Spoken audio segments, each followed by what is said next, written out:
អាវុធហាត់ខេត្តបន្ទាយមានជ័យបញ្ជូនជនសង្ស័យ11នាក់ទៅសាលាដំបងខេត្តពាក់ព័ន្ធករណីសន្និធិអាវុធនិងប្រើប្រាស់គ្រឿងញៀន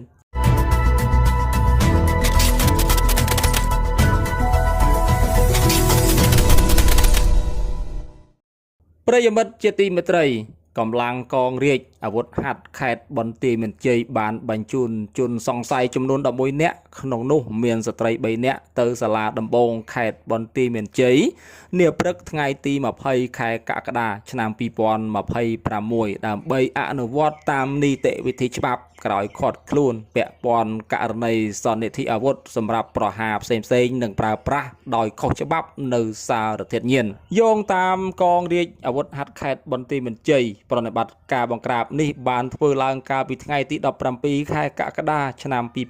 2026ដោយកម្លាំងមូលដ្ឋានកងរាជអាវុធហាត់ក្រុងស្រីសុភ័ណ្ឌដឹកនាំដោយលោកវរៈស្នេហ៍ត្រីសុកលេងមេបញ្ជាការមូលដ្ឋានកងរាជអាវុធហាត់ក្រុងស្រីសុភ័ណ្ឌបន្ទាប់ពីទទួលបានព័ត៌មានថាក្រុមជនសង្ស័យដែលជាមុខសញ្ញាប្រព្រឹត្តបទល្មើសនៅក្រុងស្រីសុភ័ណ្ឌនិងក្រុងប៉ោយប៉ែតបានមកលាក់ខ្លួននៅក្នុងបន្ទប់ជួលមួយកន្លែងស្ថិតនៅក្នុងភូមិសុភីនិងរោងចាំចំការមួយកន្លែងស្ថិតក្នុងភូមិពងរសង្កាត់កំពង់ស្វាយក្រុងស្រីសុភ័ណ្ឌក្នុងប្រតិបត្តិការនេះសមត្ថកិច្ចបានឃាត់ខ្លួនជនសង្ស័យសរុប11នាក់និងដកហូតវត្ថុតាំងរួមមានកាំបិតកែច្នៃចំនួន4ដើមនិងឧបករណ៍សម្រាប់ប្រើប្រាស់គ្រឿងញៀនមួយចំនួនជនសង្ស័យទាំងអស់ត្រូវបានធ្វើតេស្តទឹកនោមរកសារធាតុញៀនដោយទទួលបានលទ្ធផលវិជ្ជមានទាំងអស់ក្រោយការសាកសួរនិងពិនិត្យភស្តុតាងសមត្ថកិច្ចបានរកឃើញតម្រុយពិរុណភាពពាក់ព័ន្ធនឹងបទល្មើស